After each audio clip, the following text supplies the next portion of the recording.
Assalamualaikum warahmatullahi wabarakatuh. Innal hamdalillah nahmaduhu wa nasta'inuhu wa nastaghfiruh wa na'udzu billahi min syurri anfusina wa sayyiati a'malina may yahdihillahu fala mudhillalah wa may yudlil fala hadiyalah.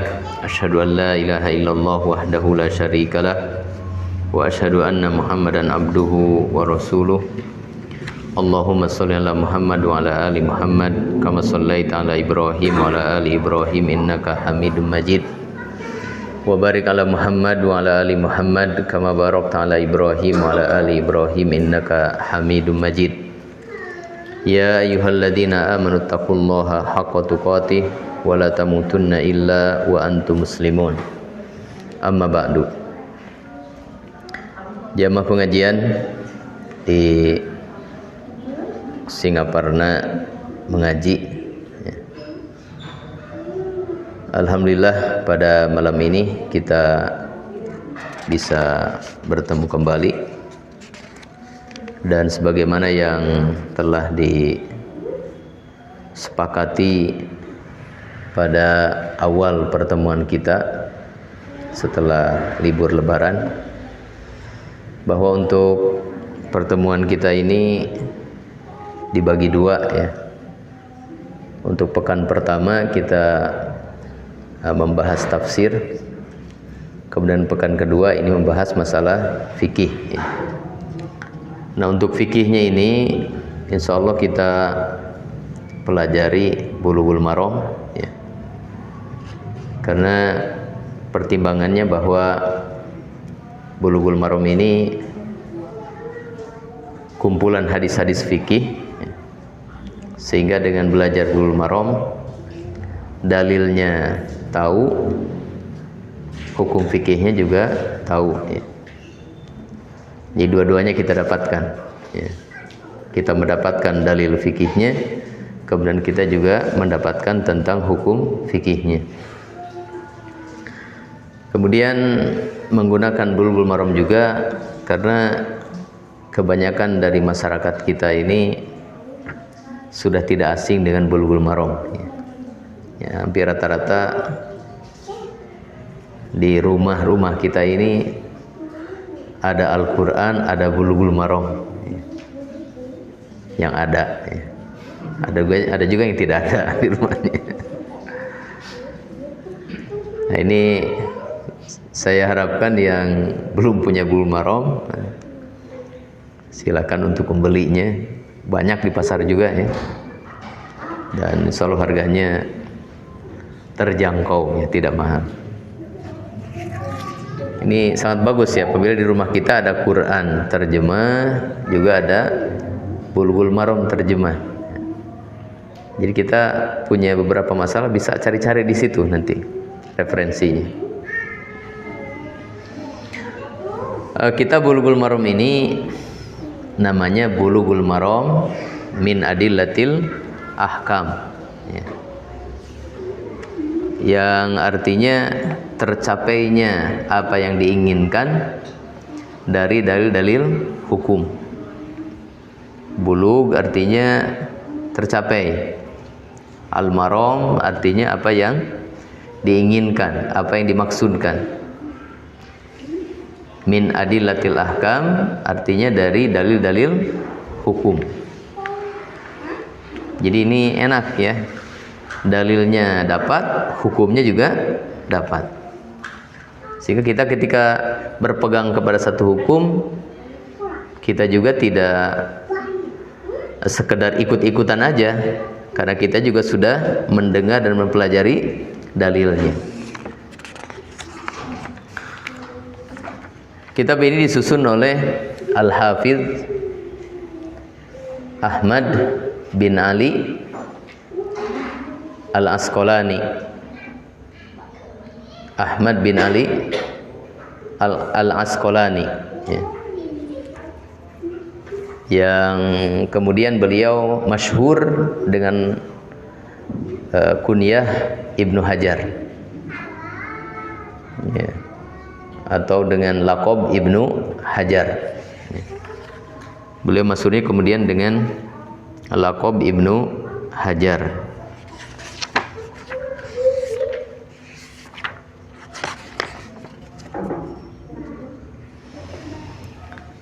Ya. Kitab pertama dari Bulughul Maram ini adalah Kitabut Thaharah.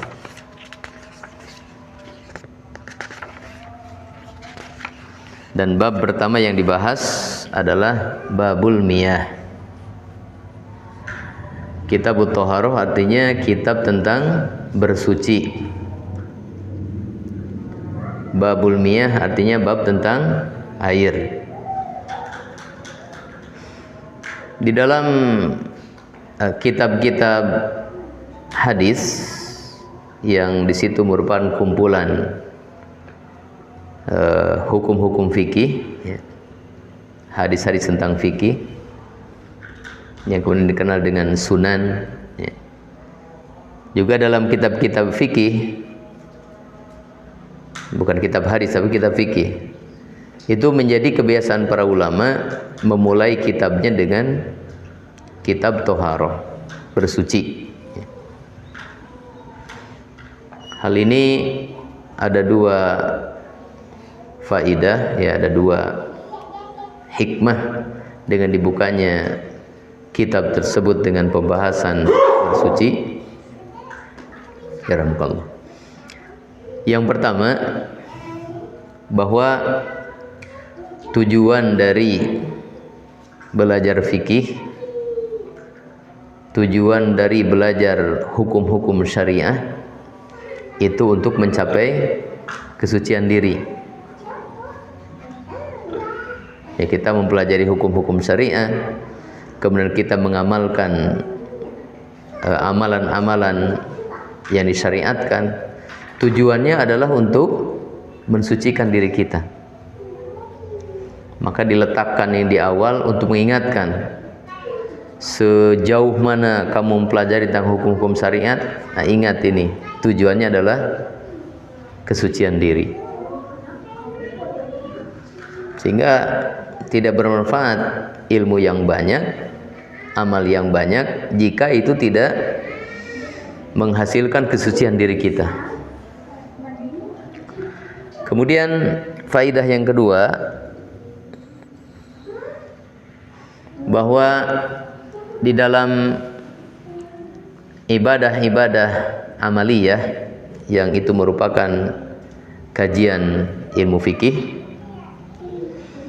di dalam ibadah-ibadah amaliyah yang itu merupakan kajian ilmu fikih, yang paling besar ibadah salat. Yang paling besar adalah ibadah salat. Sehingga kita mendapatkan salat ini merupakan rukun Islam yang terbesar setelah dua kalimat syahadat. Setelah dua kalimat syahadat. Nah, salat ini ibadah yang disyaratkan untuk sahnya bersuci.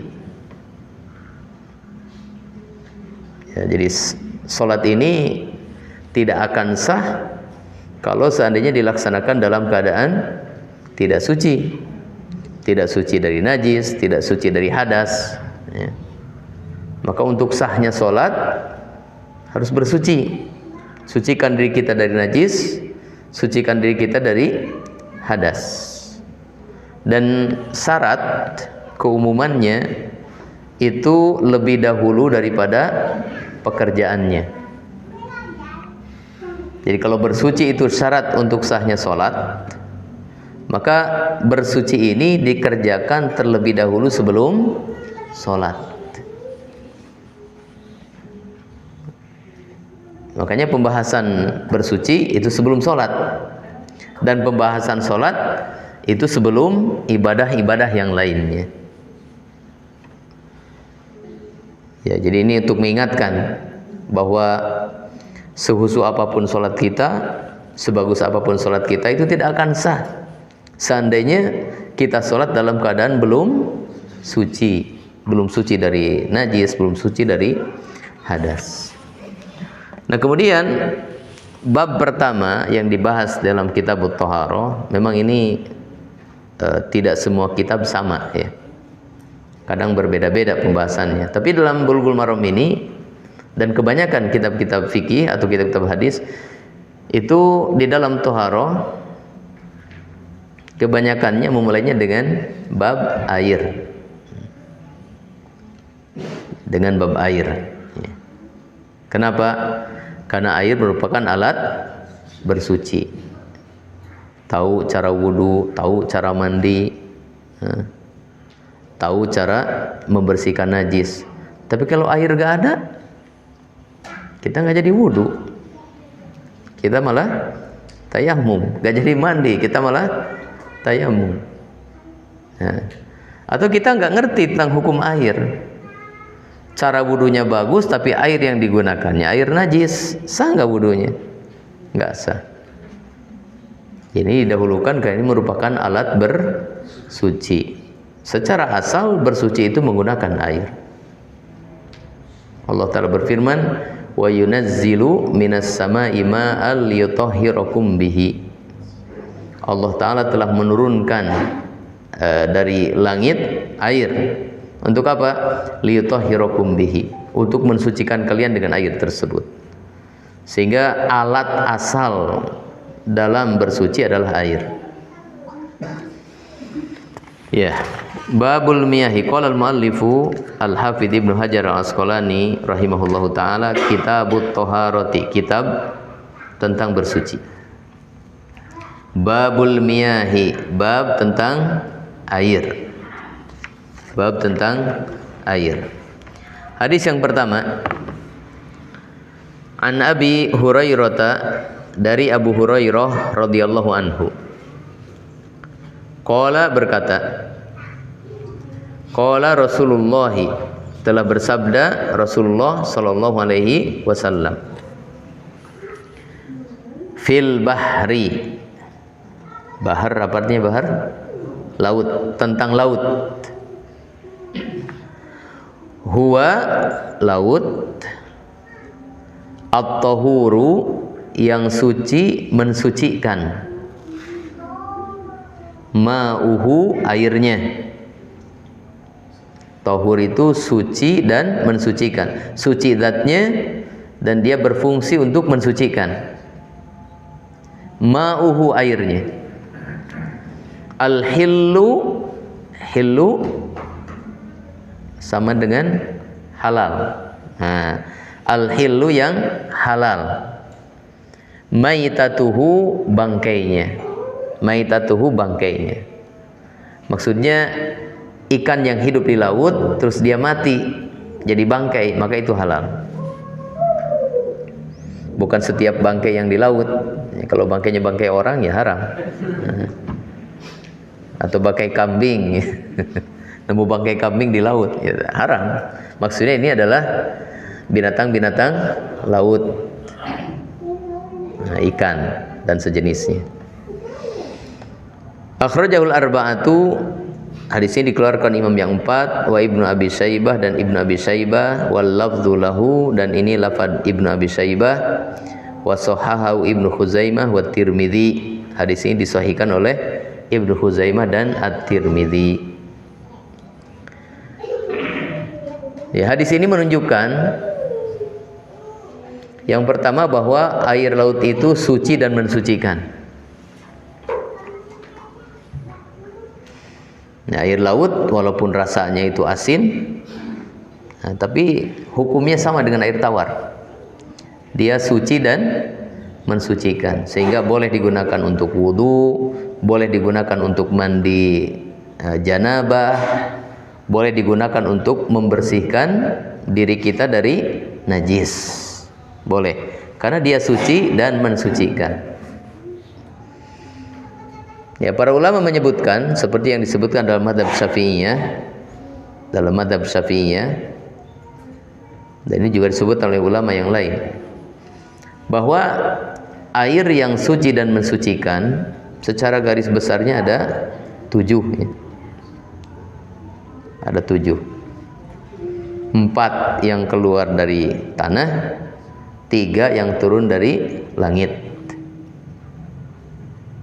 4 yang keluar dari tanah, pertama air laut. Yang kedua, air sumur. Yang ketiga, air sungai. Yang keempat, air mata air. 4 ini ya. Laut, sumur, sungai, mata air. Kemudian yang turun dari langit 3. Hujan, salju, embun. Ya. Hujan, salju dan embun. Kemudian hadis ini juga menunjukkan bahwa binatang laut bangkainya halal. Binatang laut bangkainya halal. Nah, di laut itu ada ikan, ada juga selain ikan. Atau semuanya disebut ikan, Pak Asep? Ada hewan laut yang lain. Nggak disebut ikan ya. Nah ini walaupun hadis ini berbicara tentang laut ya, tetapi kalau bangkai ikan nanti akan datang hadis Ibnu Umar ya, bahwa bangkai ikan mau di laut mau di kolam itu halal ya. Tapi hadis ini memang berbicara tentang laut. Tapi khusus berkenaan dengan bangkai ikan, maka bangkai ikan itu halal, baik ikan laut maupun ikan apa namanya? Ikan darat ya. Air tawar. Ikan air tawar. Itu halal ya. Kemudian bagaimana dengan binatang selain ikan? Kalau di air tawar mungkin cuma ikan ya, atau ada binatang lain? Belut itu masuk ikan bukan? Tapi nggak disebut ikan ya. Nah, saya pernah baca di Google itu, belut itu masuk jenis ular atau ikan? Belut, dari bentuknya kayak ular gitu, tapi dia binatang air kayak ikan. Ternyata dia masuk jenis ikan. Ya. Nah sekarang kalau di laut itu kan banyak binatang yang lain ya. Ada kuda laut, ada singa laut, ada anjing laut, ada buaya laut. Apa lagi yang lainnya? Hah? Ular laut ya. Paham ini? Nah maka untuk binatang laut ini, binatang laut ya, kalau dia murni binatang laut, jadi hidupnya hanya di air saja, nggak hidup di dua alam, maka hukumnya ya terkena dengan hadis ini, dia halal, ya, kecuali apabila mengandung bahaya, maka diharamkannya itu bukan karena haram dagingnya, tapi karena bahayanya. Jadi binatang khusus laut walaupun dia apa namanya buas ya halal. Contohnya apa? Binatang laut yang buas, hiu ya. Nah, hiu umpamanya, hiu kan murni di air itu. Nah, tapi dia predator kan, nggak makan tumbuh-tumbuhan, dia buas, memangsa ikan, bahkan memangsa apa saja yang datang ke laut, termasuk manusia yang turun ke laut bisa dimakan sama dia. Tapi bangkainya halal. Adapun kalau binatang laut yang hidup di air tapi juga dia hidup di darat, maka di sini dihukumi hukum darat.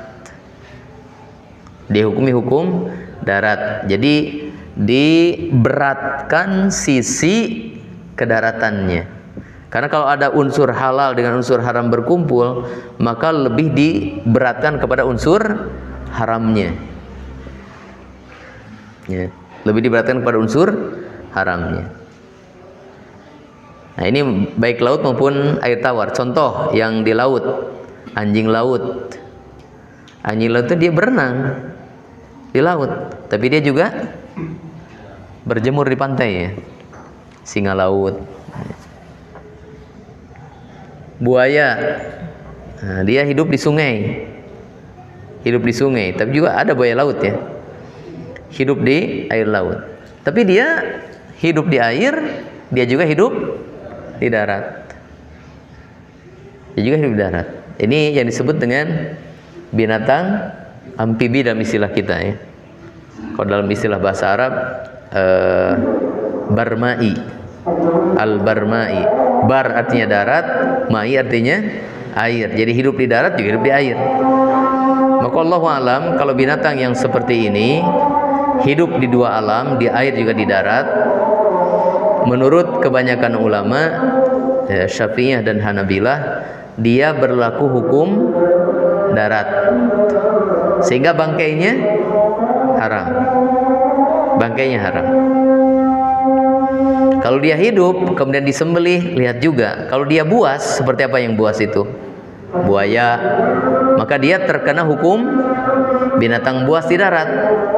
Bahwa binatang buas di darat dia haram untuk dimakan kalau dia buas dan bertaring. Nah, buaya kebetulan dua sifat ini ada. Dia buas juga dia bertaring. Kalau anjing laut gimana Pak Sep? Buas dan bertaring. Nah, berarti dia terkena hukum darat karena dia juga hidup di darat ya. Hadis yang kedua, qala al-Hafiz Ibnu Hajar al-Asqalani rahimahullah, wa an Abi Sa'idin al-Khudri, dan dari Abu Sa'id al-Khudri radhiyallahu anhu, qala berkata, qala Rasulullah, telah bersabda Rasulullah sallallahu alaihi wasallam, innal ma'a, sesungguhnya air, tahurun, adalah suci mensucikan. Tahurun adalah suci mensucikan. La yunajjisuhu syai'un, la yunajjisuhu, tidak ada yang menjadikannya najis. Tidak ada yang menjadikannya najis, syai'un, sesuatu apapun.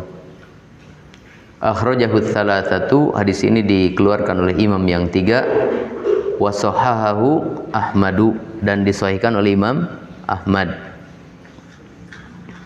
Dalam hadis ini Rasulullah SAW memberitahukan kepada kita bahwa air itu asalnya adalah suci dan mensucikan.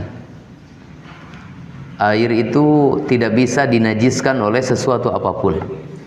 Nah, ini hadis yang kedua. Hadis yang ketiga,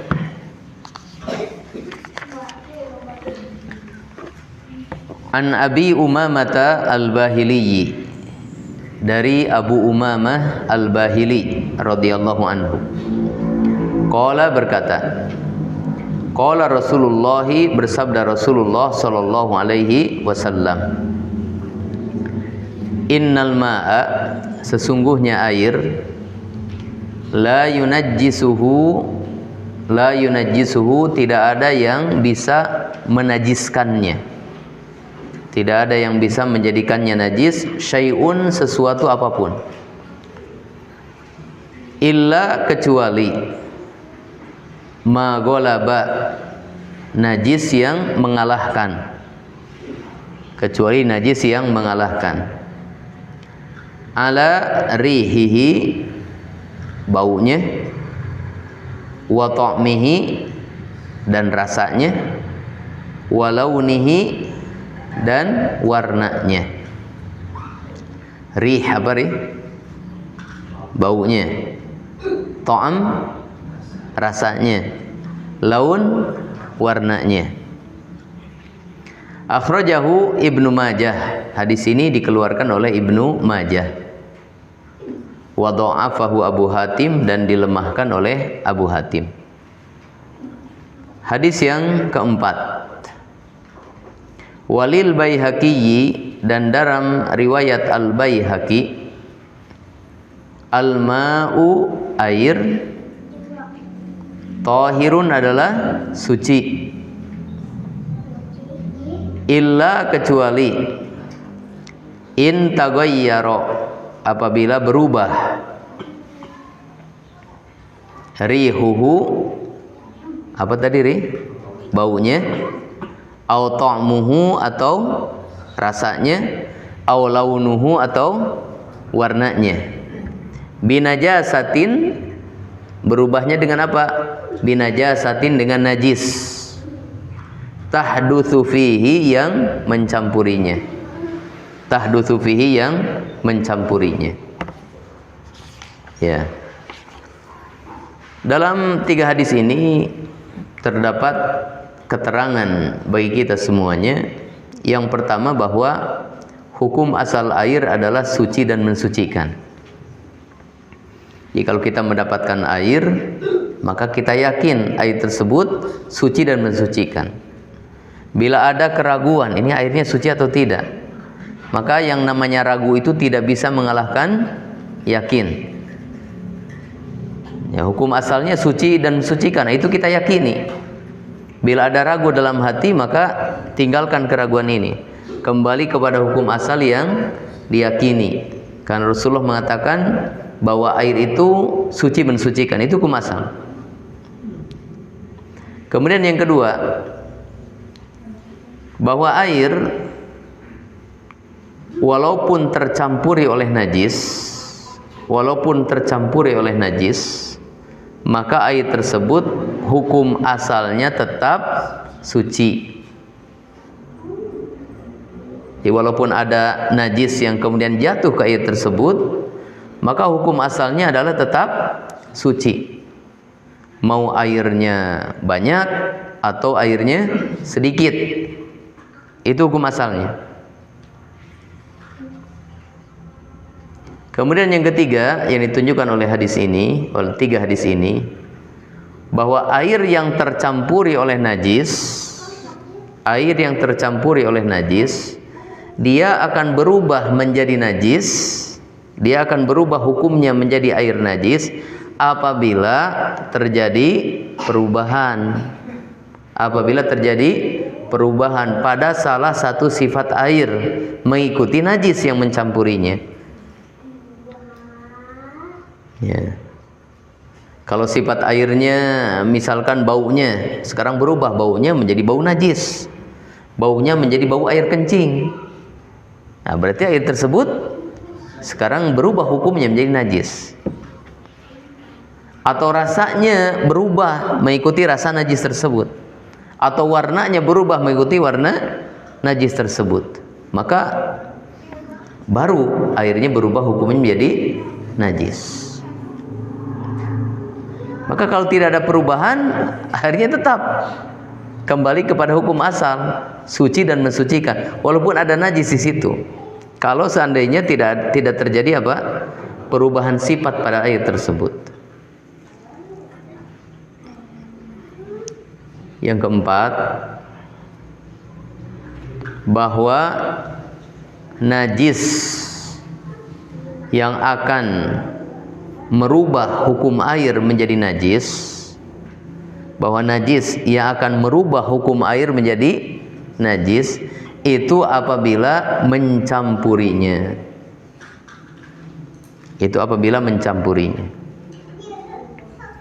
Maka apabila tidak terjadi percampuran, walaupun ada perubahan, ini tidak menajiskan air. Nabi mengatakan tadi, binajasatin tahdutsu fihi, dengan sebab najis yang jatuh ke dalam air, maksudnya mencampuri air.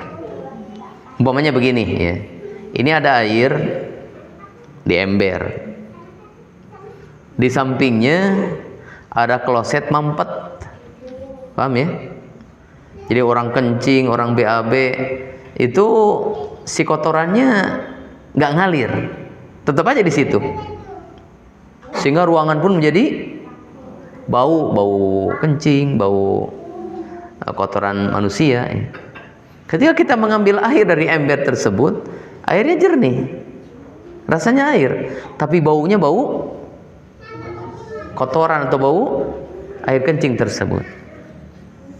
Nah, tapi si kotoran atau air kencingnya terpisah, nggak ada di mana, nggak ada di ember.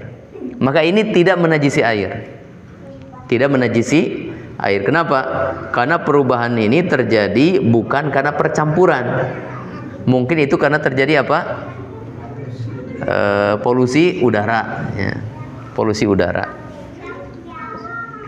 Polusi udara.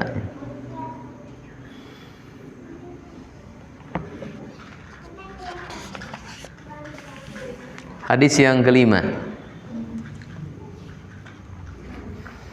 An Abdullah bin Umar, dari Abdullah bin Umar radhiyallahu anhuma,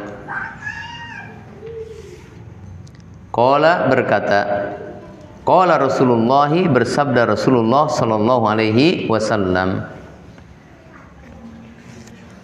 idza kanal ma'u, idza kanal ma'u, apabila air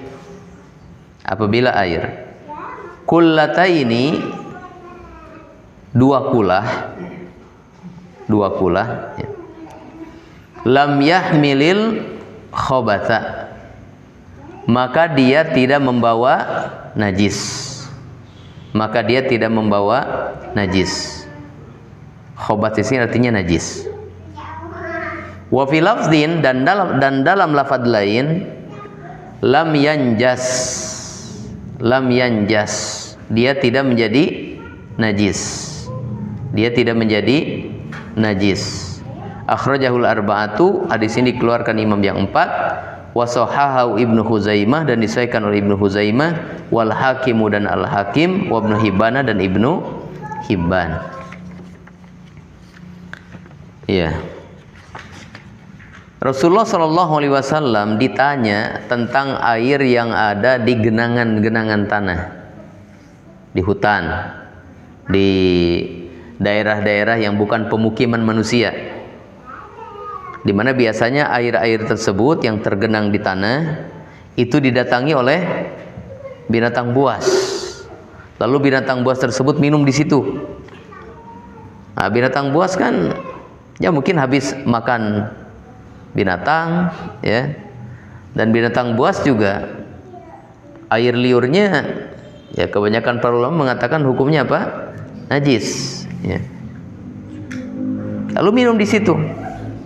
Nah, bagaimana? Apakah kita boleh berwudu dari air tersebut, bersuci dari air tersebut? Maka Rasulullah SAW menjawab pertanyaan ini tentang air-air yang ada di genangan-genangan tanah ini, yang kemudian didatangi oleh binatang buas lalu minum di situ.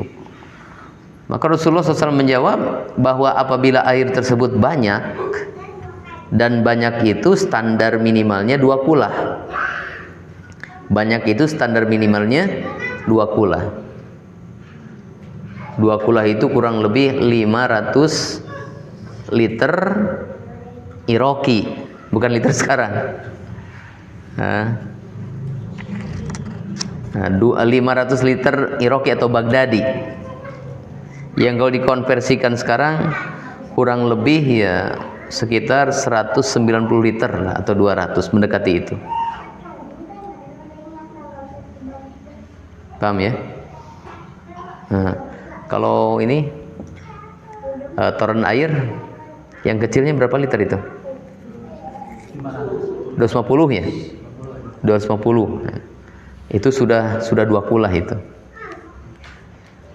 Apalagi yang 500, apalagi 1000 liter. Kalau galon mah ya mungkin galon itu rata-rata kan 19 liter ya. Kurang lebih 10 galon lah.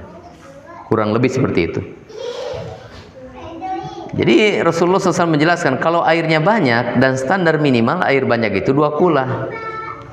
Maka walaupun ada najis yang mencampurinya dari binatang-binatang buas yang minum di situ, maka air tersebut tidak akan menjadi najis. Tidak akan menjadi najis. Kenapa? Karena air banyak ini dia akan bisa mengalahkan najis yang mencampurinya. Jadi kekuatan yang ada pada air ini dia justru nanti akan menetralisir najis yang mencampurinya. Kalau najisnya sedikit, tapi kalau najisnya banyak, kemudian airnya kalah, justru yang terkontaminasi apa? Air, yang berubahnya air. Maka di sini menunjukkan yang pertama bahwa air itu dibagi kepada dua macam. Ada air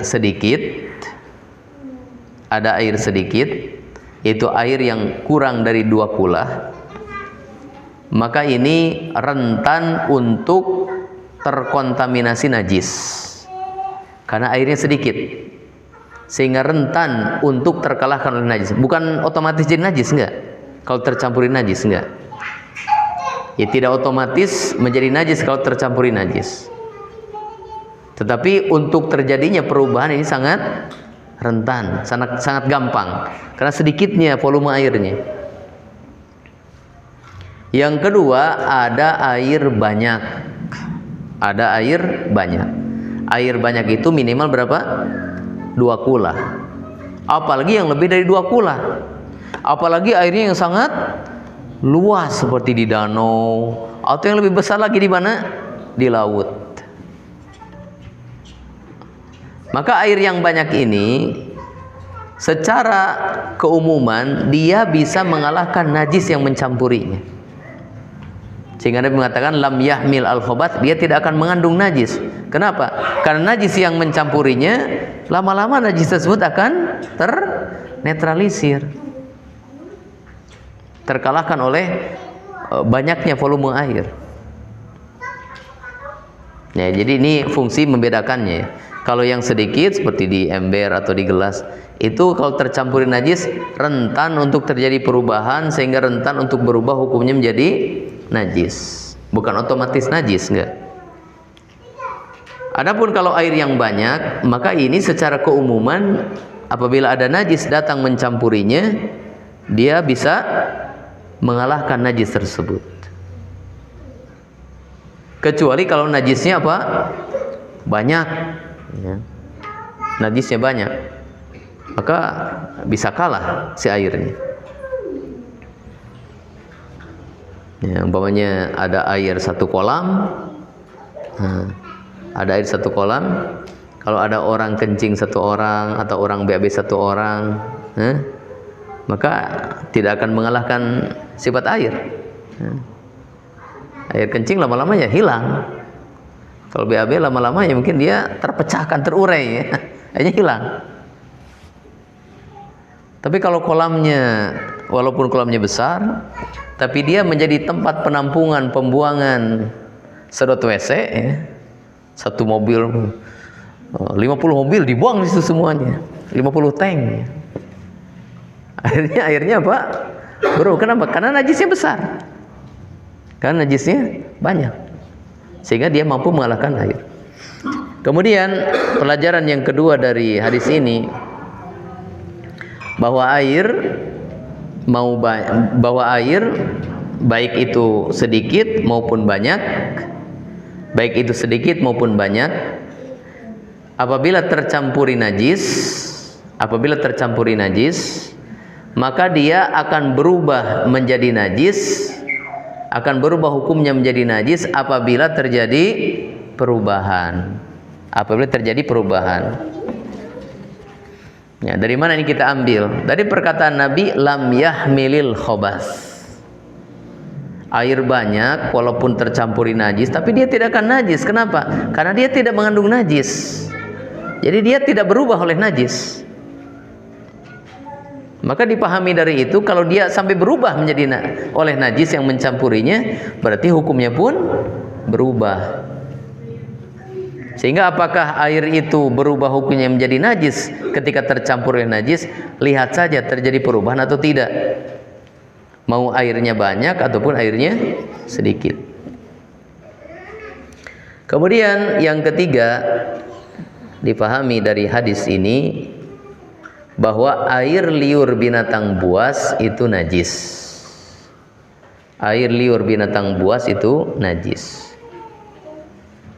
Kenapa? Ya, karena yang ditanyakan oleh sahabat yang bertanya kepada Nabi SAW ini tentang air yang tergenang di tanah-tanah yang bukan pemukiman manusia, kemudian didatangi oleh binatang buas lalu minum di situ.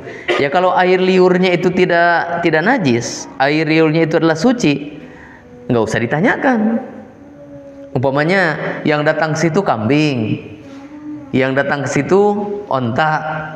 Sahabat gak menanyakan gimana status airnya. Paham ini? Ya, karena mereka telah mengetahui bahwa air liur kambing, air liur onta ya suci, tidak najis. Ini yang jadi masalah adalah yang datang lalu minum di situ adalah binatang buas, haram dagingnya. Maka ini ada masalah dengan air liurnya. Makanya ditanyakan kepada Nabi Sallallahu Alaihi Wasallam, dan Nabi tidak kemudian meluruskan pertanyaan tentang hukum air liur. Misalkan begini, gimana itu diminum oleh binatang buas? Ya, Nabi tidak kemudian menjawab binatang buas itu air liurnya suci, jadi nggak ada masalah. Nabi nggak menjawab begitu, tapi Nabi menjawab apa? Air apabila banyak, apabila 2 kula, dia tidak akan mengandung najis. Jadi dari jawaban Nabi ini dipahami Nabi sepertinya mengaminkan tentang pertanyaan tersebut, ya, bahwa air liur binatang buas itu bermasalah kaitannya dengan masalah najis. Sehingga Nabi kemudian menjawabnya itu bahwa walaupun ada najisnya, itu tidak akan merubah hukumnya, karena air banyak mampu mengalahkan najis yang mencampurinya.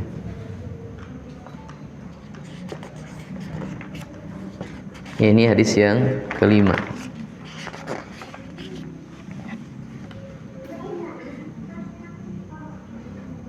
Nah, udah 40 ya. Ya, sekarang kita masuk sesi tanya jawab. Insyaallah nanti lanjutannya kita selesaikan bab tentang air di satu pertemuan berikutnya insyaallah. Ya, kalau ada pertanyaan silahkan. Ya. Istilah mengenai kontaminasi bangkai air pisang ikan nih. Kadang kita ada rasa ragu ketika menciumnya udah memakai ikan gitu. Ya. Apakah lebih baik kita tayamum atau memakai air itu? Iya, kalau tidak ada air lain pakai air itu. Ya. Ya. Kalau ada air lain pakai air lain kalau merasa jijik dengan air tersebut. Tapi secara hukum airnya tetap suci, mensucikan. Jadi tidak berlaku tayamum. Enggak. Kenapa? Karena bangkai ikan suci, halal dan suci.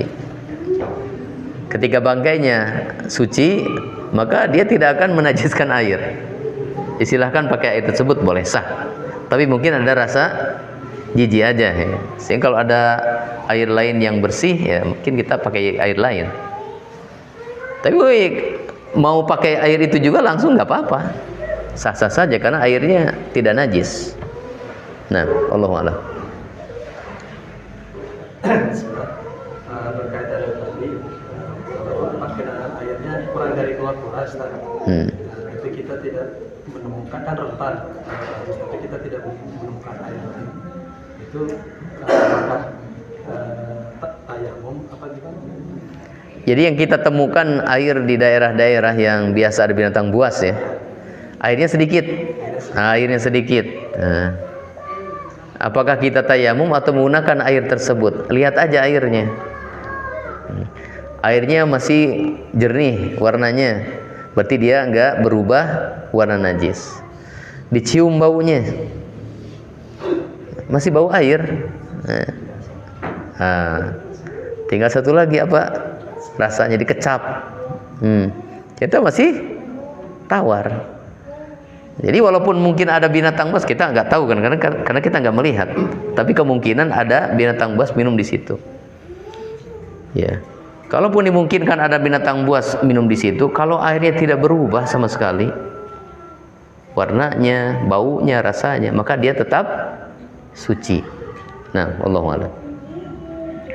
Jadi tidak boleh tayamum ya. Tetap berwudu pakai air itu. Nah, wallahu a'lam.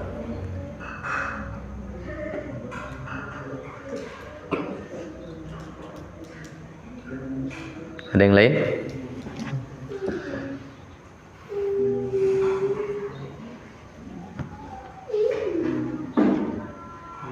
Ya. Ini masalah kurban. Nah, sok nggak apa-apa. Tapi Kurban mah pembahasannya tahun depan mungkin ya. kontemporer yang mau dilaksanakan. Ya, nggak apa-apa, silakan. Seperti ini kan sapi ya, sapi itu ada dua sapi, yang satu 7 orang, yang satu 5 orang, dengan nominal urunan 3 juta, yang 7 orang 3 juta, yang 5 orang 3 juta. Yang jadi pertanyaannya ada yang sepertiganya teh boleh digabungkan kan? Tapi terbeli sapinya dengan 5 orang. Terbeli sama dengan 3 juta sama jadi 15 juta. Oh gitu, nyari yang kecil sapinya gitu ya. Iya. Nah, terus? Yang satu mah 21. Nah, yang satunya lagi 15. Digabungkan nominalnya.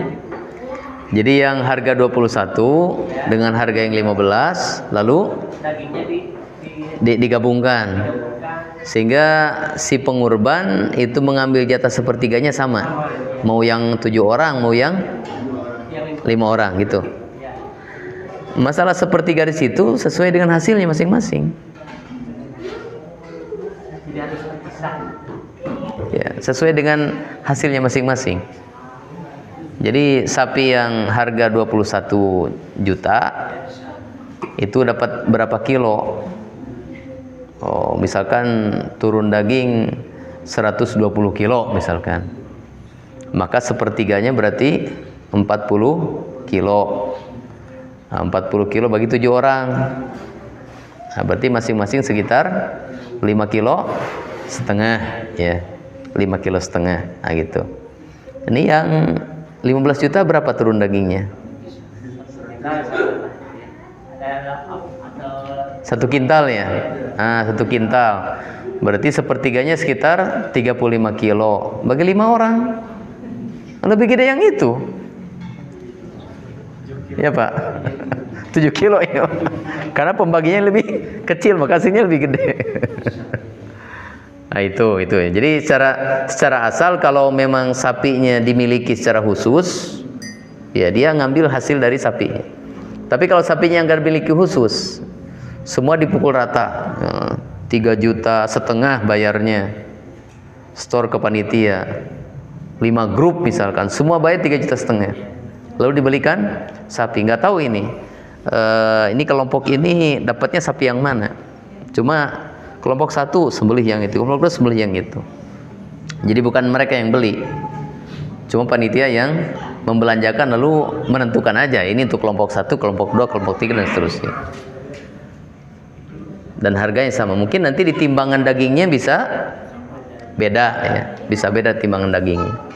Nah kalau itu mah mau disamaratakan juga tidak masalah ya. Karena yang menentukan sapinya bukan si pengurbannya, yang menentukan siapa? Panitianya. Ya kan harganya sama, tapi turun daging belum tentu sama. Turun dagingnya belum tentu sama. Ya.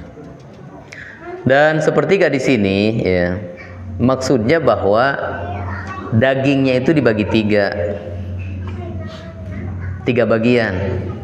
1 bagian untuk pengurban, 1 bagian untuk disedekahkan kepada fakir miskin, dan 1 bagian untuk dihadiahkan kepada orang yang mampu, orang yang kaya.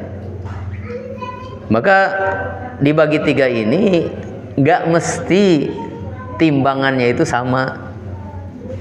Kalau 9 kilo tuh 3 kilo pengurban, 3 kilo sodako, 3 kilo hadiah, nggak mesti sama begitu. Maksudnya ada 3 pihak yang menikmati daging tersebut.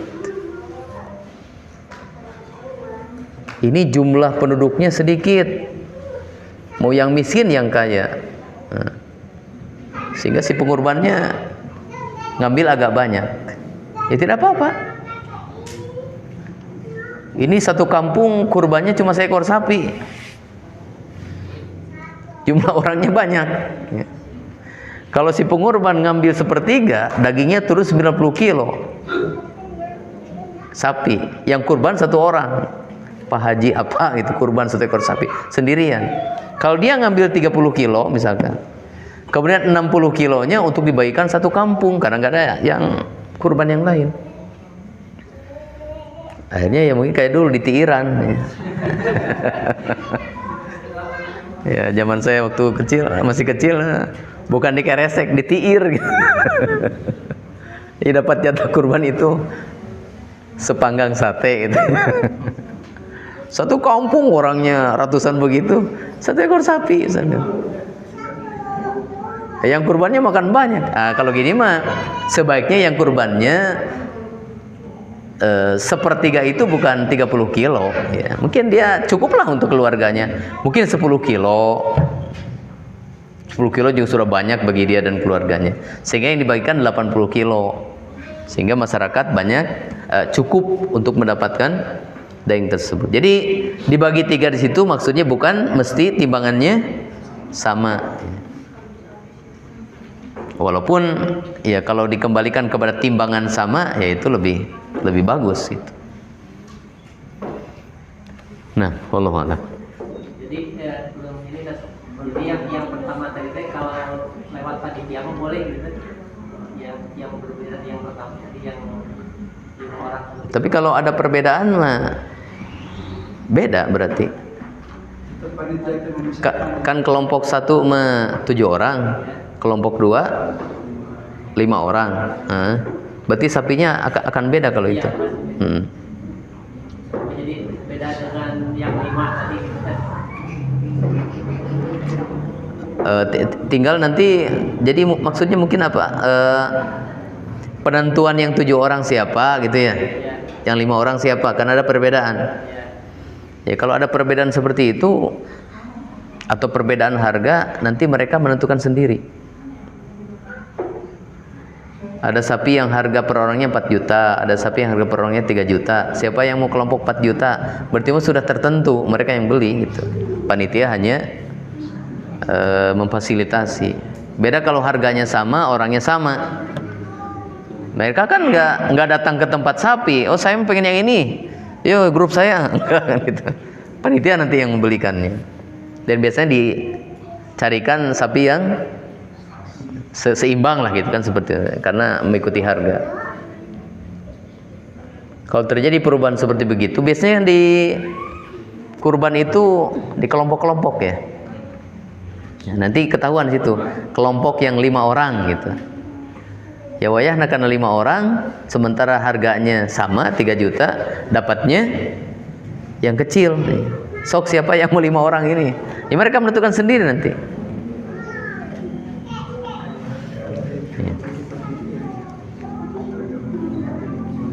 Wallahu a'lam.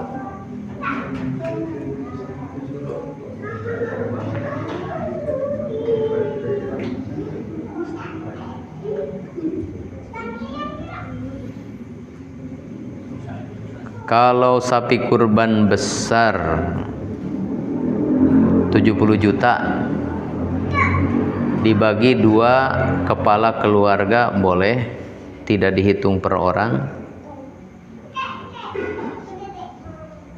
Saya kurang paham ini.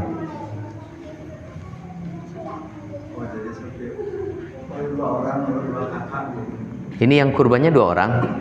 2 keluarga. Ibu yang nanya nggak apa-apa, bersuara. Ini yang kurbannya 2 orang. 2 kepala keluarga Ustaz. Karena kalau sapinya kecil itu suka banyak tulang-tulang di kulit yang gede aja. Yang kurbannya berapa orang? 2 keluarga. 2 keluarga itu berapa orang jumlahnya? Ada yang 5, ada yang 4. Jadi jumlahnya 9 orang. Nggak bisa. Sapi itu maksimal 7 orang. Jadi nggak membawa nama keluarga. Nah, walaupun dari 2 keluarga. Dari keluarga 1 siapa yang kurbannya? Keluarga 2 siapa yang kurbannya? Berkumpullah 7 orang. Berkumpul 7 orang. Jadi kalau sampai 9 orang tidak. Kalau kurang dari 7 boleh nambah bayar berarti ya kekurangannya, atau nyari yang kecil gitu. Kalau tadi harganya seperti yang ditanyakan tadi. Nah, ini beli sapi yang besar oleh 2 keluarga. Ya ini tolong diralat ya. Jadi bukan 2 keluarga ya, tapi oleh berapa orang gitu. Kalau 2 keluarga di situ maksudnya oleh 2 orang. Umpamanya keluarga saya yang ikutnya. Keluarga Pak Asep, jadi 2 orang gitu. Bukan kemudian saya punya anggota keluarga itu 11 orang gitu ya. Yo urunan 11 orang buat kurban. Pak Asep misalkan 5 orang Pak Asep ya, urunan orang. Jadi berapa? 16 orang. Ya. Tapi misalkan saya, Pak Asep mau berapa orang? Oh saya mah 3 orang aja. Saya berarti 4 orang. Saya mungkin, istri saya, 2 anak saya yang paling besar mungkin 4 orang. Pak Asep 3 orang. Jadi 2 keluarga di sini hakikatnya 7 orang seperti itu. Tapi kalaupun 2 orang saya dengan Pak Asep nggak apa-apa. Kurang dari 7 nggak apa-apa. Cuma kalau lebih dari 7 orang ini tidak bisa. Maksimalnya 7 orang. Nah kemudian nanti kalau 2 orang yang berkurban ini, jadi bukan 2 kepala keluarga, 2 orang aja ya, 2 orang yang kurbannya, contohnya saya dengan Pak Asep pemain gitu. Kemudian dibagi kepada 2 orang sepertiganya untuk 2 orang tadi. Tidak dihitung per orang. Nah, pokoknya saya misalkan ini 70 juta mungkin berapa kilo itu? 5 kita. Ya turun daging mungkin 300 kilo ya. 300 kilo ya. 300 kilo sepertiganya berarti 100 kilo ya. Bagi 2 Pak Sep 50 ewang Pak Sepnya. Saya 50 Pak Sep 50. Udah gitu aja. 50. Kalau misalkan 2 orang ini, saya ngambil 50 kilo, sementara anggota keluarga saya 11 orang, dibagi untuk 11 orang 50 kilo ini. Pak Asep 50 kilo, anggota keluarganya 5 orang, bagi 5 misalnya gitu. Itu terserah. Nah, ini secara adilnya begitu ya. Ya, gimana Pak Asep? Kalau ngambil misalnya begini, kan kita sekitar kurban Ya. niatnya untuk seluruh keluarga biasanya gitu. Jadi kalau 1 sapi untuk 7 kepala keluarga bisa sebenarnya. Itu dalam pahala, bukan dalam pengurbannya. Saya berkurban, itu pahalanya untuk saya, istri saya, anak-anak saya, dan orang-orang yang saya biayai. Saya tanggung biayanya. Paham ini? Nah, itu. Nah, jadi secara pahala untuk semuanya, bukan secara pengurbannya. Misalkan begini,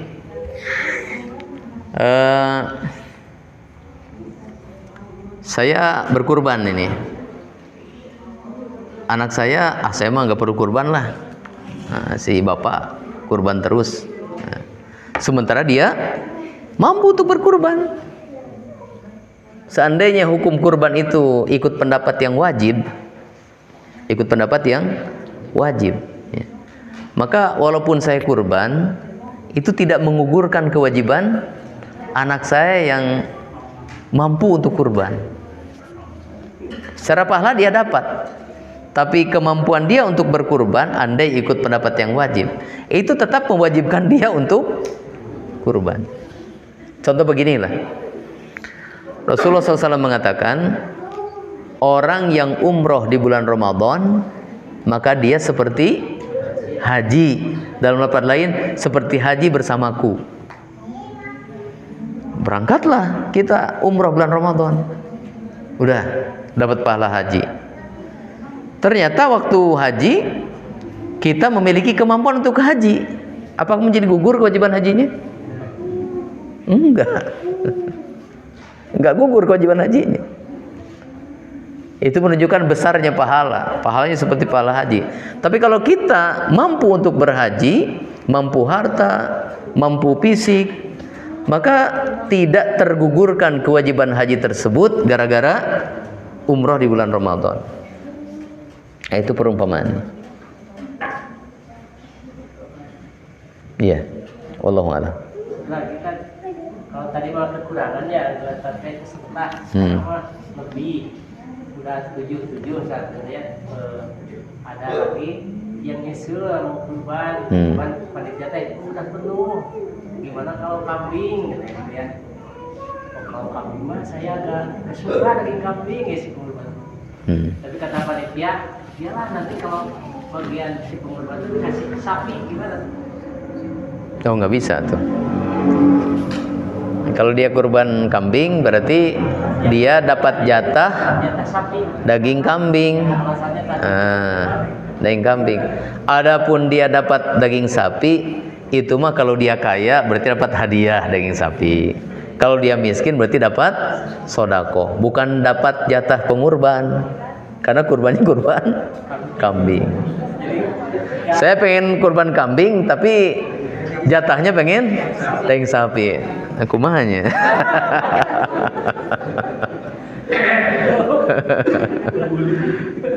Ya. Bagusnya tanya ikut kurban sapi. Ada yang mau kambing nggak gitu? Tukeran dagingnya gitu. Saya kurban, dia kurban. Saya dapat daging kambing, dia dapat sapi. Saya emang nggak makan daging kambing. Kamu? Saya mah kambing oke. Sapi oke, tukeran aja. Kalau langsung setelah gitu boleh? Ya, secara ketentuan dari pembagian kurban enggak. Tapi bukan berarti dia nggak boleh dapat jatah daging sapi, enggak, boleh. Cuma bukan jatah pengurban. Itu mah jatah apa? Sodakoh atau jatah hadiah itu. Ya Allah Allah. Mereka suka makan-makannya nyate apa gimana itu nggak boleh yang seperti itu sudah berarti nggak untuk makan-makan panitia gitu. Oh iya. Yang makan ketika memang Rasulullah SAW begitu. Ketika beliau menyembelih binatang hadyu,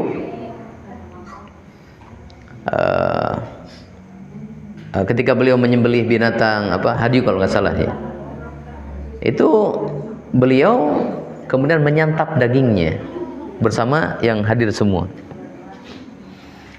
Artinya apa? Bahwa ketika kita kurban itu memang disunnahkan setelah berkurban itu menyantap dagingnya, baik yang berkurbannya maupun yang hadir di situ, sehingga yang makan daging kurban itu mungkin itu konsumsi ya, itu tidak hanya panitia atau yang kerja, karena itu bukan upah. Nggak boleh mengupah orang yang kerja dengan dagingnya. Kalau mengupah dengan uangnya boleh. Adapun mengupah dengan daging nggak boleh. Jadi itu mah mencicipi daging kurban. Sehingga yang makan ya, yang kerja, yang tidak kerja, panitia, atau orang sekedar mampir, atau orang datang memang cari makan aja gitu ya. Ya silakan semuanya makan. Paling nanti yang bedanya kalau yang kerja itu dia dapat upah, daging dapat, upah juga dapat gitu. Kalau yang nggak kerja cuma dapat dagingnya aja, upahnya nggak dapat. Nanti kalau daging turun bisa daging turunnya misalnya sampai 100 kilo kan kalau seperti itu misalnya sekitar 30 kilo ya 35 ya. Itu gimana soalnya juga kemarin agak ribut di kompleks jadi ya. 20 kilo kemarin ngambil Itu dihitung dulu sebelum dimasak, dihitung dulu 100 kilo misalkan. Ini kalau bagi 3 35 lah. 35. Jadi jatah si pengurban aman 35. Jatah si pengurbannya. Nah, ini berarti masak itu diambil dari 70-nya itu. Kurang lebih seperti itu.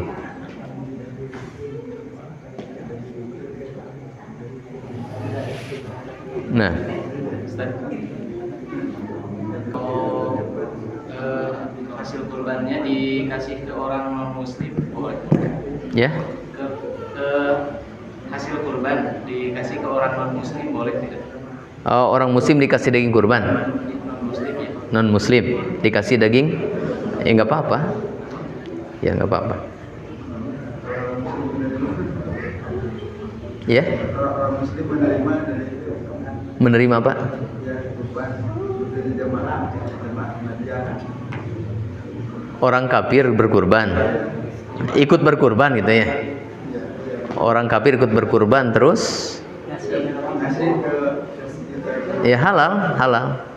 Cuma tidak ada pahala bagi dia, bagi orang kafirnya. Tidak melihat kurban kasih sama kita.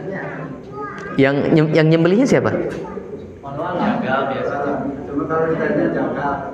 Nah, kalau yang nyembelihnya dia orang kafir, kalau Nasrani Yahudi sih halal sembelihannya. Tapi kalau yang kafirnya itu selain itu, ya, orang murtad, ya, orang Ahmadiyah atau apa namanya Hindu atau Buddha, ya, atau aliran kepercayaan, nah itu tidak halal kalau dia yang menyembelih. Tapi kalau yang menyembelihnya orang Muslim, boleh, tidak apa-apa. Cuma bagi dia tidak jadi kurban itu udah tidak ada pahalanya gitu bagi dia. Ya di tempat saya sudah 2 kali kurban, ya. Dapat 1 ekor sapi dari perusahaan, ya, yang mana pemilik perusahaannya itu non muslim. Jadi itu mah program CSR mungkin ya, cuma ngambil momen kurban seperti itu. Ya itu bukan kurban itu, karena yang ngasih juga perusahaan, siapa nih kurban?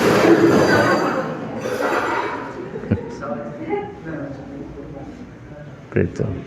Tapi kan kalau Ahmadiyah dia kalau kita terima lalu dimakan itu sama dengan mendukung ibadahnya mereka. Enggak. Tapi kalau dia yang menyembelih nggak boleh. Kalau dia yang menyembelihnya tidak halal sembelihannya. Tapi kalau yang menyembelihnya orang Muslim, ya Jadi kita nggak halal. tahu penyaksian.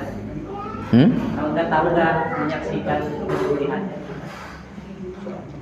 Ya, hukum asal berarti mereka yang nyembelih.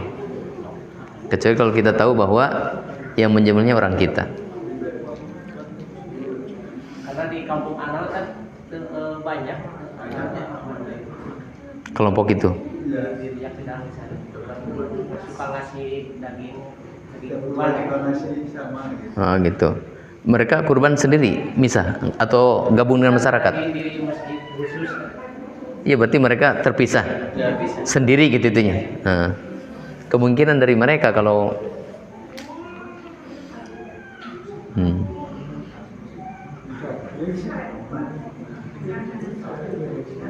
Di sini di tempatnya di Masjid Aqsa kalau dulu ada di Kudang gitu. namanya Masjid Aqsa. Atau kalau mau menanya, tanya aja siapa yang nyembelih gitu.